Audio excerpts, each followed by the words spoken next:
Greetings. Okay. Back with chapter 1185. You'll better buzz off. Continuing the flashback inside the flashback of little Brook Candle. Make Brook your page, teach him good manners and how to speak properly. Oh, so that's how he became the gentleman that he is today. He already got a sword that's taller than him. Or is that Candel's sword and Brook is just the carrier? Wow, the palace is packed with cute babes. There's one hottie, two hotties, not three, not four. Cut it out. Don't worry, you're still number one, Candel. That's a lady, Candel. You're my page now. Is that like a squire? Yo, let me see your panties. Hey, do you have an issue with wearing your school uniform? If I let that school cram my style, I won't be able to jam and make good tunes anymore. Has a point. Don't worry though. I'm looking forward to rocking a guard corps uniform one day. So now he's learning the classical guitar. After the beer bottle violin, gotta admit I'm jealous. Can't believe this kid gets to be Lady Candel's page. Do you have a type of guy you go for? He asks while he's learning fencing. There is one man, but he's out of my league. Still, the reason I train so hard with a sword is to be by his side. I bet you get him if you dressed more like a chick instead of a dude. Astute observation. Gotta agree with Lil Brook once more. That's not necessary. Being near him is more than enough for me. Stalker. Huh? Near him? Does that mean? Is it me? Little Candel, don't tell me you even wear men's underwear. I don't. Really? You gotta let me see your panties. What is this obsession, man? Is this quirk, let's say, gonna become actually plot relevant during this flashback? Brook, your language is not improving. You have to be polite and use honorifics when you ask someone for a favor. And Brook asks one more time, but with a little more finesse. Would you be so kind as to show me your panties? Of course not. Even outside of politeness, you need to consider basic decency too. I'm going to drill good etiquette into you. Strength and etiquette go hand in hand. What? And I'll do my best.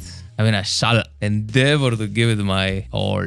There's not a soul around who doesn't admire Lady Candel. She shines like the sun over the whole nation. There was this one time a world government ship drifted up here in Hesperia. The kingdom was thrown into panic as no one had ever dealt directly with people of such stature. Celestial dragons? Yep. The pressure was overwhelming. Lady Candel was actually bedridden for a few months after that, probably due to stress. You wouldn't believe how dark the kingdom felt back then. I shouldn't laugh, but it really was like the sun set on our kingdom. More sun symbolism. But that was just the beginning. You wouldn't believe the influx of news that followed. Princess. Bedridden for months. Don't tell me one of those bastards got her pregnant. With Shuri, your father, the renowned rugged prince, ascended the throne. And at the same time, he married your mother, Lady Candel. And then we were blessed by your birth. The nation positively bubbled over with joy. People were always saying, I wanna see her face, or she's so cute, she takes after her mother. But not the father. Whoops, I'm getting off topic. But you get the picture. That's why I love your folks. They're my ultimate benefactors. In fact, I'd gladly relinquish my life for those two, Mommy and Daddy. So Brook, what would you do if I were in danger? That's obvious. I'd lay down my life in a heartbeat for you too. Is that just because I'm their daughter? No, it's because you're you. You're supposed to say that wholeheartedly without hesitation. And he gives her a lollipop with Sanji's eyebrow in it. Now they're training, their swordmanship. Hey daddy, use father instead. You're not a little girl anymore. Love you too, father. Leuven frowns while Candel smiles. Princess Shuri, if you're craving freedom from your parents, you know you can always vent it out with a song like this. You'll better buzz off. Why do these lyrics sound so weird? It's a dialect from a kingdom in the west called Kamikata. Is that God Valley in Japanese? They're singing the new song. So we have another song title as the title of the chapter. You'll better buzz off. When pups bought off with treats. When kids turned around by sweets. I'm fucking up the melody, the rhythm, but I mean, what the fuck can I do? Anyway, this is all sung as we see a collage with Brook's memories with Princess Suri as he's growing up. And they end actually with Brook and Suri laughing. In Suri's 15th year. So that whole sequence covered a year, huh? We see a random fucker playing the violin. It's out of tune. In Suri's 15th year, music died. Rest in peace. In the kingdom of Hesperia, a thick mist surrounded the country and lingered for half a year. The land's treasured instruments decayed as the mist turned to smog. The island was swallowed whole. Music no longer echoed through the streets. Joyful melodies gave way to the sounding of coughing. So this shit brought disease. I mean, Brook still has a good time, seemingly. Still plays music while coughing. The toxic smog ravaged the lungs of tens of thousands and claimed the lives of hundreds. The fog will clear. It must. Oh, what the fuck? And then she's dead, beset by one unimaginable tragedy after another. The kingdom knew nothing but suffering. Even after the fog had lifted, the scars it caused remained. Every motherly figure has to tragically die in One Piece. In One Piece flashbacks especially, we see Candel's funeral with Suri, Brook, and Leuven, of course, all bawling. You have an overview of the kingdom of Hesperia there, looking wretched, torn apart. Your Highness, we still owe the government this year's heavenly tribute, but we can't afford to pay them. Shit. Here come the debt collectors. Whoa there, Brook still training with Princess Suri. Princess, the way you move, sometimes it's like you can see the future. What the fuck? I'm gonna be just like mommy. I mean mother. I think you would be well suited for that. But I doubt your father would be pleased at the notion of you fighting on the front lines, Princess. Father, he seems troubled lately. I have an idea why, but there's nothing we can do about it. I will simply follow the king to the very end. Didn't you want to become a pirate, Brook? I'm happy to put my own dreams on hold while I repay my debt to His Majesty. When the time comes, I'm going with you.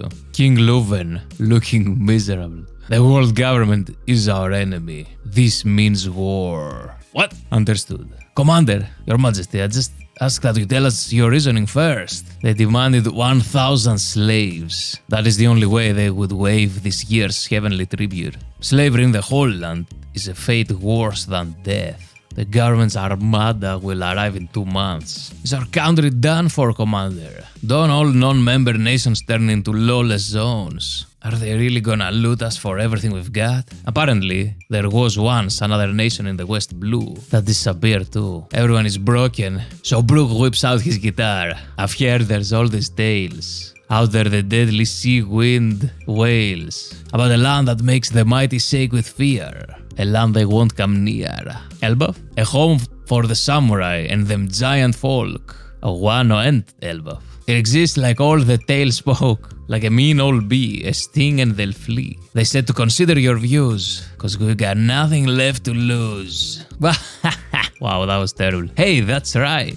Brook is lifting everyone's spirits again, making them laugh. They've landed on the northern port. Oh shit. You'll better buzz off. And so the marine fleet arrives and starts calling their buster call or whatever. You'll better buzz off. It's actually marines alongside world government vessels. We're out here on the map's edge, but don't y'all scoff. Our name ain't nothing that can be wiped with ease. You'll find taking our home ain't gonna be no breeze. Brook solos the marines, using Yahazugiri, I assume. Commander, the enemy has breached the palace. I'll hold the barricade at the staircase. Why can't I fight too? That's out of the question. We'll be at their mercy if they capture you. Don't you have any crazy ideas now, Princess? Oh man, Princess, the garden we always walked in, it's been set ablaze. Brook is rushing to the palace. What happened to Suri? Oh, Your Majesty, the junkyard we used to play in has been reduced to a hellish inferno. You'll better buzz off. You'll better buzz off. The edge of the map's a hell of a sight, cause it shines mighty bright. So is he still actually singing while cutting the guys there? If we finally snap for real, that shaking is all you'll feel. And finally he's at the door of the palace. Your Majesty, Princess Suri. Brook surprised. Let's see why. What the fuck? Oh shit. It's Princess Suri turned Gunko, and on the ground is her slain father, slain by her own hands. Who's the guy on the stairs though, sitting down? And also, what is this? One of the Gorosei? Who's the bird guy? I forgot. Fucking Marcus Mars. They already got Domi reversed.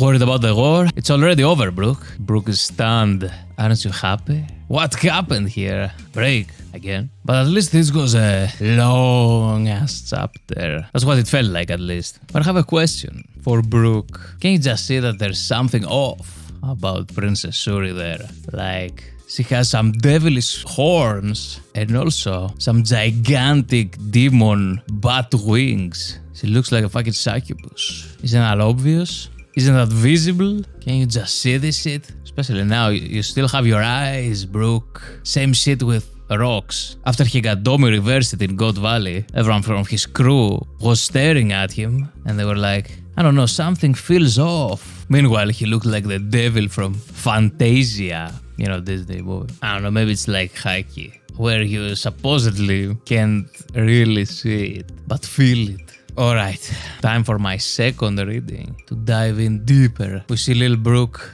cleaned up now after he was taken in by the king into the royal estate.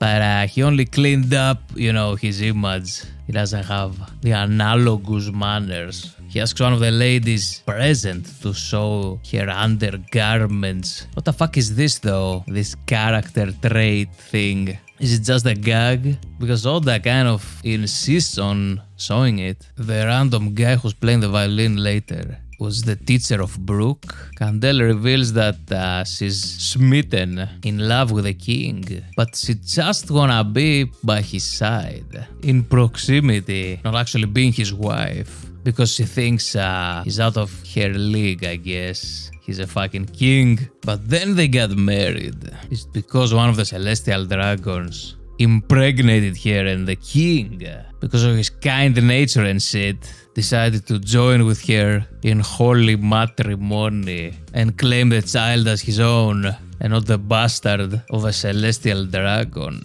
Maybe the guy in the end, the guy who was sitting at the steps, the guy smoking the cigar, is actually Suri's father. Anyway, I like how we see Brook though, crawling in the ground there, carrying the sword of his master, looking like one of the celestial dragon's slaves, right before transitioning into the more recent past, where he tells Suri of the incident of a celestial dragon drifting up in Hesperia. And after that incident, Candel was bedridden for a few months. About 9? I don't know, maybe the timeline doesn't make sense. I'm just saying all that shit because of her weird eyes that are absent from either of her parents. Hey, maybe the cigar guy though has those pupils because Oda didn't let us see his eyes there. They were covered by the brim of the hat. But I mean, it's very suspicious though that Brook even mentioned the whole drifting of the Celestial Dragon event. Anyway, I like though that we're seeing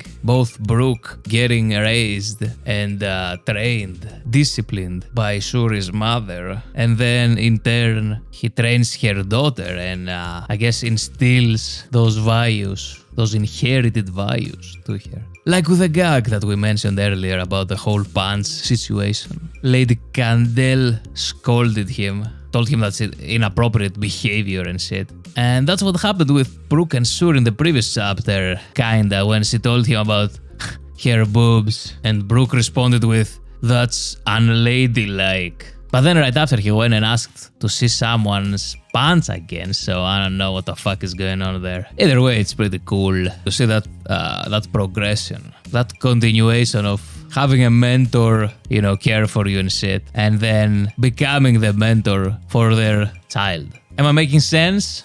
We also get another song from Brook. That's another continuation from the previous chapter, where we got the song titled Only Bones Get Left Behind. Speaking about death, this time we get the Y'all Better Buzz Off. And it's about freedom. Specifically, Brook tells Princess Suri that if she wants freedom from her parents, she should sing that song. And now that I think about it, I guess in the end of this chapter, she does get freed, quote unquote, from her parents.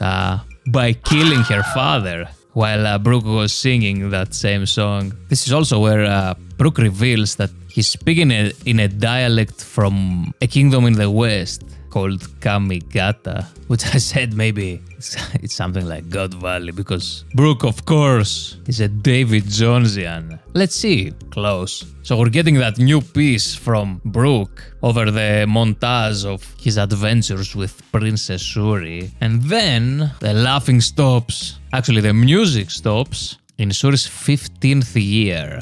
Is that supposed to be an important number or something? Well, that's when the kingdom of Hesperia got covered, shrouded by a thick mist, as the narrator says. That mist disintegrated the instruments of the country. I mean, the whole country, kinda. So the whole country got decomposed. You know, because music. So what the fuck is up with this smoke? That's not some natural shit now, is it? Maybe this was the guy at the end of the chapter again, with a cigar. He had Smoker's devil fruit. That's his awakening. Every mystery can be solved with that motherfucker there. Well, that fucking smoke shit killed hundreds of people. And one of them is Lady Candle. Yeah, right. I'm sure some government assassin, one of the god's knights perhaps, veiled by the deep mist, snuck in and murdered the queen. Because the fog, I'm pretty sure it was lifted after her death, right? After the mission was successful. Because if we see in the panel with Candel's picture there in the funeral, the fog is still there. And it's only then that it starts to clear. But even if the fog clears, the kingdom still has to file for bankruptcy. They can't pay the Celestial Dragons, so they declare war. But wait a second. I skipped over a page. Brook says something interesting to Shuri. The way you move, sometimes it's like you can see the future. Courtesy of the cursed either. I know you can say that shit about observation haki, I guess. There's a whole category of future sight, the Katakuri special. But I mean, is that even worth mentioning it by Oda? If it's that simple of an explanation? I don't think so. Then the king officially declares war against the world government, who impregnated, then killed your wife. They burned the crops while they unleashed a fog-like mist bullshit cloud thing that ravaged your entire kingdom. So, you know, I understand. Like Brook. Well, the king there has another excuse, another justification for the war. He says they demanded 1,000 slaves. I mean, that does sound like the world government. Well, the Hesperia guys have a 2-month training arc to prepare for the onslaught incoming. So the people worry. They even mention there was another nation in the West Blue that disappeared. Are you talking about O'Hara? Fortunately, Brook is there with a hidden bonus deluxe track to inspire hope amongst the Hesperia citizens. A song about the One Piece? Well, he's talking about a land that makes their enemies tremble with fear, you know. Shake the world, as Whitebeard said about the One Piece. A land they won't come near. Is that the One Piece land, also known as Laughtail? Has the whole government actually tried to go there? Do they even want the One Piece? He has a hope for the samurai and the giants. Well, the obvious connection there would be Wano and Elbaf, which are countries that the world government avoids due to their military might and shit. They are spooked. But, I mean, he could be talking about the ancient kingdom, where I would presume that every race was living there harmoniously. Because right after that lyric, he goes, "It exists," like all the tales spoke. Again, this is similar to Whitebeard's speech in Marineford, when he said, "One Piece is real." Now the following lyric, I don't know what the fuck that could mean. He's talking about bees. And he closes with, "They said to consider your views, cause we got nothing left to lose." I know the translators have to make this shit rhyme, but I'm not getting what the fuck he's talking about. Well, let me say this as an observation. You see, this page is divided into 3 parts. On the top part, we see the people in distress, with tears in their eyes, filled with worry about their future and the country as a whole. And then Brook pulls out an acoustic guitar and begins to sing. Now, in the second part of the page is the bulk of the song, during which the crowd there gathered around Brook is mid-transformation. I'm talking about their transformation of their, emotional state. I mean, you can see a woman there starts to wipe off tears. Another one is in a prayer stance. So Brook is actively changing them psychologically in their mindset. Their will.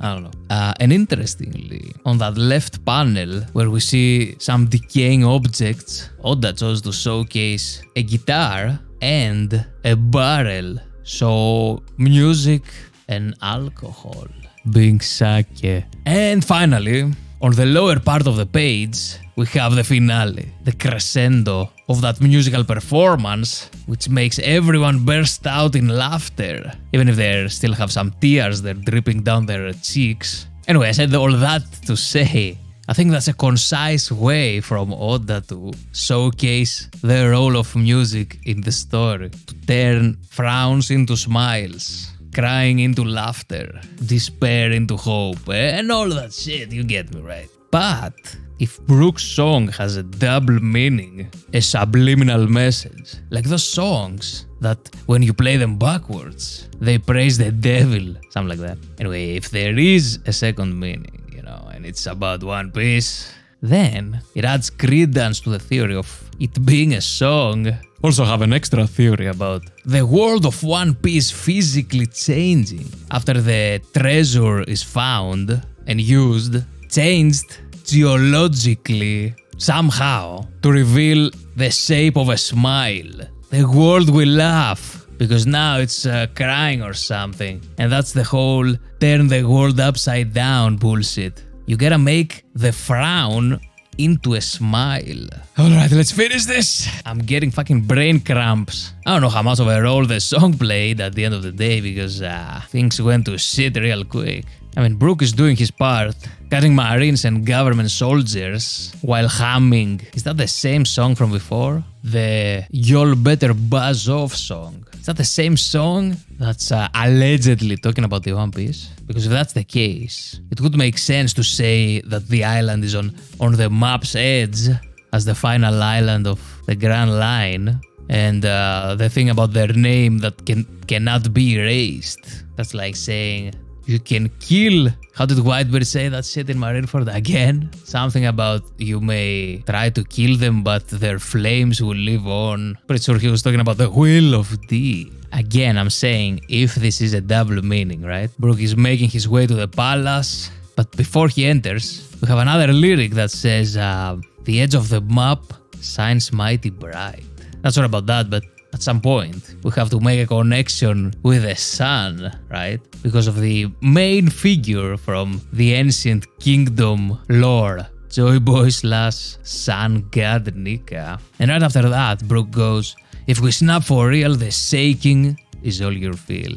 I already talked about this, but this is reminiscent of the infamous Whitebeard line about finding the One Piece treasure. It will shake the world. Alright, let's go to the final page. We have the sight of Princess Shuri standing above the corpse of her slaughtered father, alongside two government motherfuckers, one of which is Saint Marcus Mars, his awakened zone bird thing transformation, and the other is Shuri's dad, is M. Bison. This shocking reveal made Brook speechless and therefore singless. Did you finish the song, Brook?